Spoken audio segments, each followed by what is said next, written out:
Welcome to another episode of Opinions by Apierion. I'm your host, Michael Dersham, aka Dersh. These live audio conversations bring together experts, innovators, and collaborators in healthcare and health tech to share insights, tackle pressing challenges, and explore new ideas. It's an open, dynamic space where we break down what's happening in the field and spark fresh approaches to some of the biggest issues in healthcare today. Today, we're going to dive into a critical conversation at the intersection of global healthcare and finance, something very, very critical across the globe that's happening as we speak. With the recent shutdown of key funding streams through USAID and the U.S. withdrawal from the World Health Organization, many are asking, what now? What happens when major funders pull back at a time of increasing health needs worldwide? We brought together global experts in healthcare financing to unpack the implications of these moves and what they mean for public health infrastructure, private actors, small foundations, and to you and I and the rest of the global citizens. And I will tell you, you talk about experts. I really don't know how we're able to pull these kinds of folks together, but today, again, we have two rock stars. And we are very fortunate to have them as part of the episode today. First, I'd like to introduce Dr. Andrea Feigl. Did I say that right? I tried to do my best German practice. That's amazing. It's amazing, Hirsch. Thanks for trying. Love it. And just a little bit about Andrea, and then I will have her give a little talk as well. And then we also have Michael Lindenmeyer. A lot easier to say for me, Michael, but thank you for joining. When I first met Andrea, I mean, you talk about, again, another rock star. I mean, she has so many, so many letters after her name. It's like alphabet soup. It's like PhD, MPH, BSc, IB. I don't even know what half of them means, but seems like we have somebody who knows your stuff around this. She created the Healthcare Finance Institute probably close to, 6 years ago? Yeah, just six and a half years now. Cool. And the point, and when she founded it, it was to increase investment in non-communicable diseases, saving millions of lives by translating economic evidence into actual, really high blended finance. And when we get to speak to somebody like this, I hope you took some smart pills this morning because she's incredible. And we have, as I mentioned, Michael Lindenmeyer. He's on the faculty at Northwestern. Really interesting guy. Knows the public and private finance models in healthcare all across the globe. Also, if we do have some time at the end, I'd like him to talk a little bit about what he's done at the Lego Foundation and what that type of play research and what does to learning and mental health, which is probably a whole other opinions piece. But Andrea, if you could just give a little bit more background than what I did, and then your current interest around this whole global healthcare finance. Yeah, thanks so much, Dersh, for hosting us, for also talking about this really important topic, and also the kind words about my career. So I have been studying development assistance for health, which is basically money that donor governments,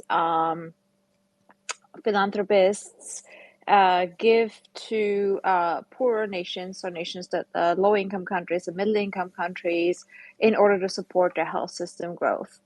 And for those of us in health, this is obviously a mission.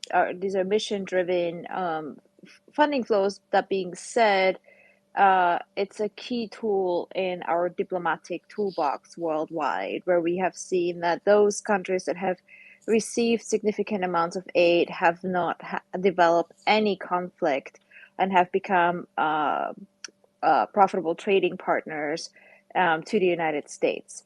So in that context, I was asked in 2007. I had just worked at the World Health Organization regional office in DC, and I was asked to join a research project at the Center for Global Development, which is one of the top think tanks in global health. It's a nonpartisan think tank, and it really tries to look at international development and has a health arm. And we asked the question, how much money can we track and understand that goes from these types of donors to the poorest countries globally when it comes to chronic diseases? So, chronic diseases are heart disease, diabetes, cancer, lung diseases, and mental health conditions. And we didn't just find out that the data tracking was very poor when it came to those types of diseases.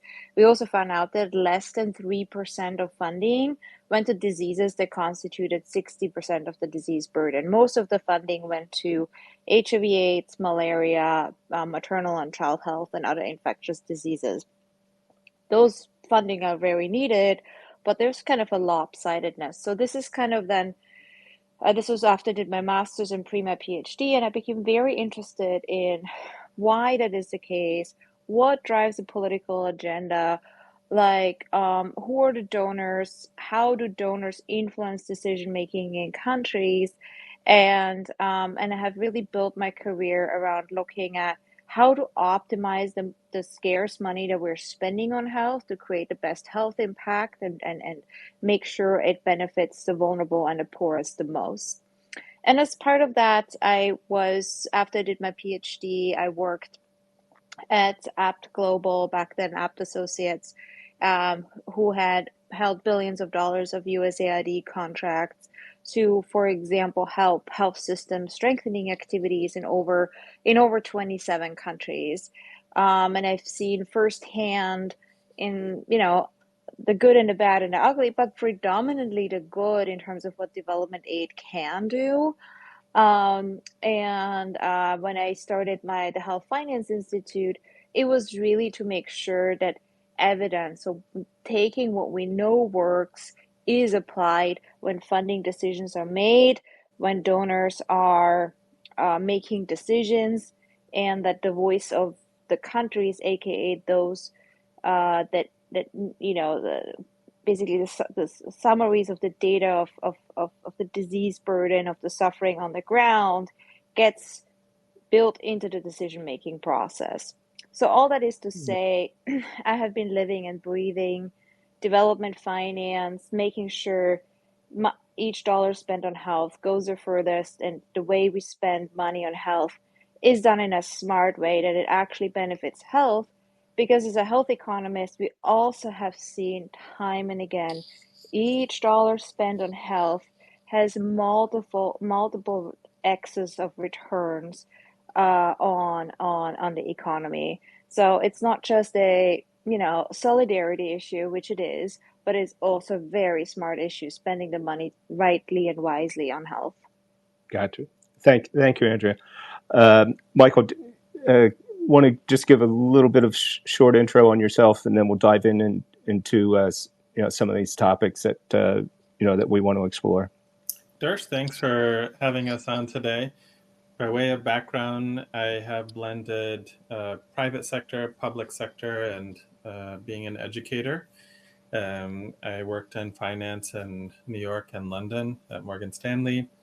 And over the years, whenever I see a big challenging problem, I've tried to work with really smart institutions. And that led me to also spend time at the Stanford School of Medicine, at their population health sciences. And over the years, I've worked with some of the largest foundations and some of the most ferocious and tenacious nonprofits trying to do the good out there, as well as private companies that are also in that space. And today I'm really excited to talk because, when I think about Adam Smith, he often talked about the wealth of nations, but really you can't have wealth without health. And so I think today, as we talk about this super dramatic and tumultuous time, this will be the make or break for a lot of places to see if the foundation of health can rise and be ever better in the face of so much disruption. And then the wealth, which comes not just monetarily, but in the really human values, can shine. So I'm looking forward to today. Yeah, Thank you. yeah, that's well said, Michael. Um, so let's start with the big picture. By the U.S. pulling back, on the USAID and exiting from the WHO. In short, Andrea, what do you think are the most immediate global health initiatives at risk? Like, what are those things that by not doing it in a surgical way, uh, you know, are you seeing that these very important programs or initiatives? Could you categorize a couple of them, or again, what you're seeing across the globe? Absolutely. Yeah, so by pulling back from the WHO as a member state, that means that basically up to 25% of the operating and additional budget of the World Health Organization is currently at risk, and that is basically because the U.S. was in arrears and didn't pay its overdue dues for 2024 to the order of like 130 million, and then the operating budget in the WHO just increased its biennial budget about 2 years ago at the WHA, the World Health Assembly. A significant portion of the core operating expenses of the World Health Organization have pretty much been cut effectively. So they're basically scrambling right now and trying to figure out how they can reorganize the World Health Organization so as to institute the cuts, but and live with the new budget reality. And there will be at the World Health Assembly next week a discussion of how to deal with this new fiscal reality, and which programs to, for example, to cut, which programs to consolidate, which positions to cut, how much of headquarters to cut, how much of how much of the country offices to cut. So, and for those of you listening, so the WHO has a headquarter in Geneva, but then it has regional offices in Europe, in Africa, in Asia, and then also country offices. And these are really to provide technical assistance. So the WHO doesn't implement or deliver programs, but they help countries, for example, understand how to prepare for a pandemic, how to tax unhealthy goods so that they can increase the prices and lower consumptions of unhealthy foods. They help countries conduct surveys on understanding how big the disease burden is. They help roll out vaccination campaigns. So, for example, the biggest successes around public health was the polio eradication, and that was very much due because of World Health Organization efforts. And there was, of course, a lot of controversy around the pandemic. But for example, the Pandemic Preparedness Act and the ability of countries to share information, how soon it is shared, what type of information is shared, when you need to basically collaborate internationally, all that is orchestrated by the WHO. And so basically, vaccination programs, childhood nutrition programs, technical assistance, and just health system stability is immediately and already jeopardized. So I think that but that this is compounded by the fact that USAID funding also has been cut literally from one day or another, and half of maternal and child health care workers in Kenya were in one way or another supported by USAID funding. Now, one can like that fact or dislike that fact, but the reality remains that there were literally like midwives that had to stop working in the middle of childbirth. And it just really jeopardizes, the health of millions of people on an annual basis, but thereby also the economic and the political stability in these countries. So we're really dealing with a fallout that we can try to size, but will have massive implications in the long run from a geopolitical perspective. Understood. Michael, anything top of mind that you see, from this funding stop and withdrawal that is impactful? I know that you do a lot of work throughout the Middle East. Anything that you see in that region, or even back here at home? Yeah, so one of the classes I teach at Northwestern is on crisis management and resilience. So this is like your most active live scene possible.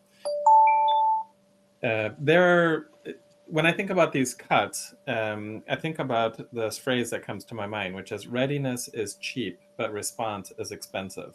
But for most people, they think it's the reverse. They think, oh, I'm fronting, a couple $1 billion to the World Health Organization.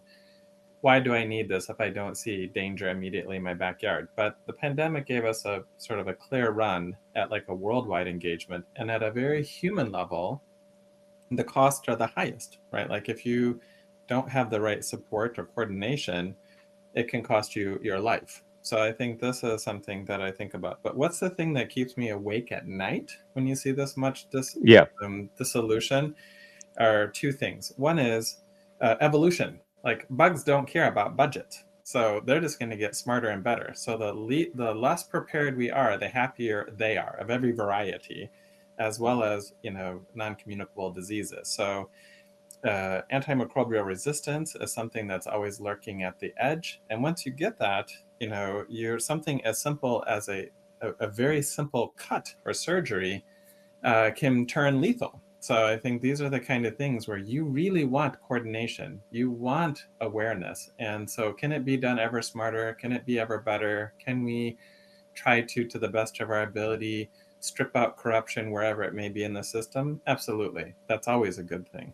But if I think about the idea that we are stripping ourselves of part of our immune system as a society, which is also detection, right? I think that's the most expensive thing that we can do as a species. So I really hope that as these things get reorganized and as people, begin to take a look at the consequences of these, that we're not too late in the evolution game, because we will be fighting an ever harder enemy. So those are the things that keep me awake at night. Yeah, I mean, that's interesting. I was watching this. I don't know if you guys saw it or not, but the segment on 60 Minutes on Sunday, it was about fraud and abuse. Linda Miller, who is a veteran within the Government Accountability Office, talked about these points about really fraud and abuse as it relates specifically to around these cuts in USAID and Doge and she estimated that in all told it could reach $1 trillion of fraud and abuse. But and I kind of balance that, almost similar to what you were saying, Michael, that Doge in what they're doing, and they're going after some of the fraud, but it's also after what I refer to as some of this clickbait type funding that makes the news, make people up in arms, like condoms in Gaza and transgender opera in Colombia, but can both of these exist at the same time, or should we be running a parallel course where we're able to continue to fund and turn that spigot back on to some of these really needy areas like Andrea was saying about in Kenya, or programs in India for at-risk children for early childhood diseases, and some of these other really important programs around maternal health, first 1,000 days of a child, all those types of initiatives that we see. Can they work in lockstep where we're able to weed out this fraud and abuse, use some of the Doge style to eliminate some of these programs that aren't there, and do it in a right way, or in a societal friendly way, if that's the right way to put it. So I just throw it out there. I'm happy to talk to that one, and Andrea, if you have thoughts as well. Dersh, cops and robbers is like the oldest game ever. So I think that, when people are like, oh, there's fraud, I'm like, of course, until people are like amazingly ethical and good, you will always have, bad actors. And so the fundamental question people have to ask is, are you willing to do good in the face of bad? And can we get ever better against the robbers? So, and I also think that there's a whole wave of new technologies that are coming that, of course, the robbers will also get better at. So this is a perpetual game. Like, there's not a one-off, we defeated fraud, declare Yeah. victory. I think this is one of those things where, like, yeah, $1 trillion being stolen from, and that's just from the US, right? If you add it up from everyone, like, the number is big. So the criminals, are highly incented to try to get their hands on that money. But there are things that, people can do from the state all the way down to the individual level to keep, building up our own immune system against, thievery. So I think that it is a false premise to say that there's no fraud. So to answer your question, which is, should the spigot be on? Yes, these are real lives we're talking about. These aren't like some theoretical number on a sheet. These are human beings. And as Andrea said, like, you have to ask yourself if you're a compassionate person as well as society. Now, the question is, are there immediate smart ways to start working at rooting out every version of fraud? Of course. And I think this idea of like a super abrupt yank the brake, flip the car over and then see what, who survives is like not a super smart strategy. But leaving it on forever is neither also super smart. So I do think that, like, one thing that this administration and all those before have said, like, if you go into engage in a battle, then you also have to have a smart exit. And so when you think about the battle at hand here, it's communicable and non-communicable diseases. And so you want to be smart about that. But I think that that's on that side of it, which is to say, yes, we should be helping people. Yes, we should fight fraud. It's a yes and. Gotcha. Andrea, I'm gonna take this to another spot. There was an article in the Wall Street Journal just last week, and everybody saw it. It was all across the news. Bill Gates, plans to spend $200 billion over the next 20 years, to do whatever Bill Gates does. And, if you hear that tone, I'm sorry, Bill, but he said something very interesting, and it's something Michael pointed out. When these gaps are happening, what he said was he won't plug the gaps left by governments, and I felt that out of the entire article, probably nobody it really didn't hit home, but for me, isn't that what private philanthropy is about? Is to step up when there are gaps, or isn't it this time that you really do step up and say, hey, I'm going to walk right into Kenya, I'm going to open my purse, and you know what, when they figure it out, at least we did something that was impactful, and we stepped up where it was needed. And Andre, can you speak to that? What is the ethical or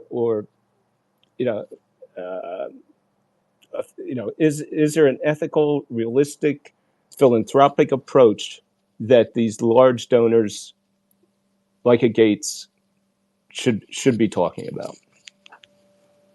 Yeah, Thursh, I think you're asking me about 10 questions in one here. Well, you know how I talk. And boy, am I getting all the hard ones too. I've I've written about something that we call alignment of donor funding with country needs. And indeed, there has been something called a distortion. So basically, a wealthy donor comes into a country and says, I care about, let's just say for argument's sake, malaria. And if I come in with $50 million on malaria, I don't because I care about malaria eradication, I want you to match my 50 million with 3x that money from the government. And that is something that, it's very hard to turn that money away when you're a poor country.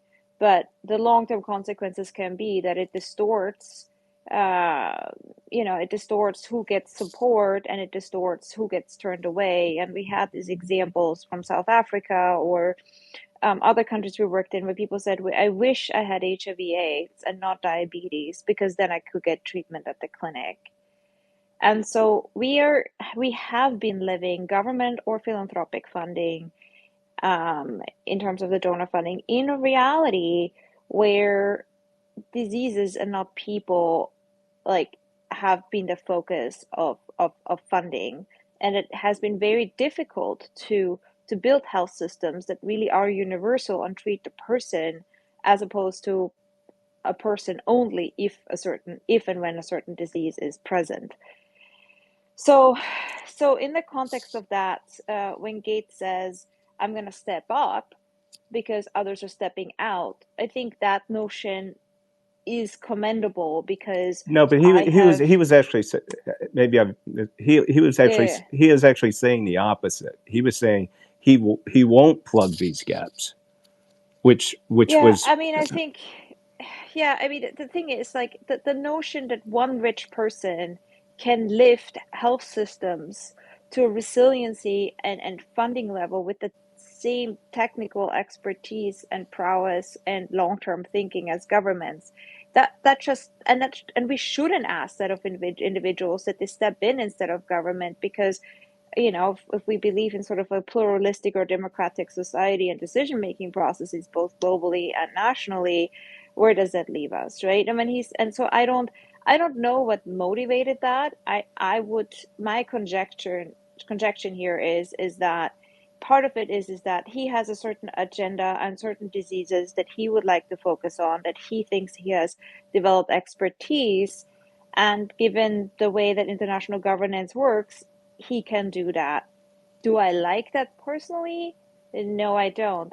But what is the alternate scenario? The alternate scenario is that we have even less funding than we have today, right? So yeah. how do we respond to that? And I think it's really with this yes and approach, where those of us who are working with the smart decision making on health keep lobbying for spending that is aligned with country priorities, whether the budget comes from a single wealthy donor or whether that money comes from an entire government.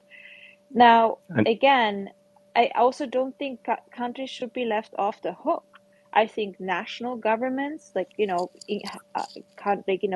lower middle income countries, shouldn't be left off the hook to mobilize their resources to set up health systems, to have contingency strategies. There are countries, like Angola, for example, is one of the corruptest countries in the world. They have in their constitution that universal healthcare is a right, but they don't act on it, right? That type of corruption within a country should not be, should be criticized, and countries should be held to higher standards to step up. But I think that let's work with donors and shape the global health system that we want, as opposed to criticize those. Just an example, like no. about 2% of, I know you want to talk, but it's 2% of companies are reporting on their carbon CO2 emissions, and they're like being criticized. Oh, it's not the right metric, or oh, you're greenwashing it, and oh, you're this and that. So we focus a lot on the 2% of companies and how good the data are that they're producing, instead of the 98% of companies who don't do any of the reporting, right? Right. So let's focus on those billionaires that are single-handedly, causing extraordinary harm and suffering globally with their actions, as opposed to those who actually want to be part of the solution.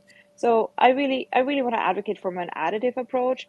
I've criticized and will continue to criticize aspects of the donation strategy of the Gates Foundation, because I believe, we can always improve no matter what. But I take more issue with those that don't step up than those that are at least trying to do their part. No, I agree with you. I agree. So we only have, we're running out of time. We have maybe 1 minute each for you. If you can just, looking forward, is this in your I opinion? thought we had an hour. No. No. You always think you have an hour with me. We have so. Shoot, hang on a second.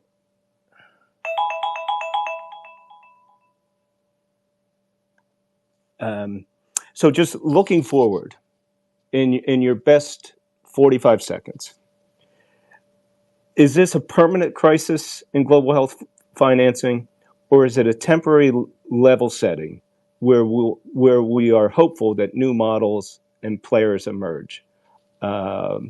Michael. I'm an optimist and a realist, so I feel that hopefully we fail forward. Once you see enough health problems aggregating, people will respond. So what I'm really hoping is that we see decentralization, we see the rise of generics, we see a much better view towards prevention, and I do predict that the coordinating mechanisms that we do have, like WHO, will get super decentralized and take advantage of some of these new technologies that are emerging. I do think it'll be messy. I think there'll be plenty of suffering along the way that's not necessary. And I do think that we could be much smarter about how we're doing this. So I think it'll be a messy road ahead, but things will improve because they will have to, not just because we want them to. Thank you. Andrea. Yeah, I mean, as hopeful as I am, I think things will get worse before they'll get a lot better. So I think it's too early to tell what the outcomes will be. I think some of those private donor commitments are a good sign. I think some companies are also trying to step into the space, but at present, a lot of drug and health delivery systems just have been completely cut and shut, and so both the human and the economic implications is just something that we will see unfold not over the next weeks or months, but over the next decades. So maybe I want to be hopeful, but I think things will get a bit worse before countries will or individuals or partners will actually come together again and say this is important for us. So it sounds like to me that in the short term, we're going to have a lot of tidal waves as we get through this stuff, but that there's a blue ocean in front of us if we all work together and act in good faith across the globe and across all these stakeholders. Fair? I think I love the fact that you said good faith. I think we all have to act in good faith, and if more of us came together that way, I think that really could move the needle. My take on that one, Dersh, is that right now we're going to see choppy waters. To Andrea's point, NCDs are still radically underserved, and one of the biggest things that we will be paying for over time will be this lack of R&D research going on, and also first response now to the current infectious disease we have. So I do think we can get to blue oceans, but between the tidal waves and the blue ocean will certainly be choppy waters. But I'm hopeful. Choppy waters means we can progress out past the crash, Right. So that's a good news. All on board, know where the life reservoirs are. Well, thank you both for spending time with us on this episode of Opinions. Thanks to the audience. Thanks to everybody out there. Stay tuned for our next episode, and everybody be well. Thank you. Thank you.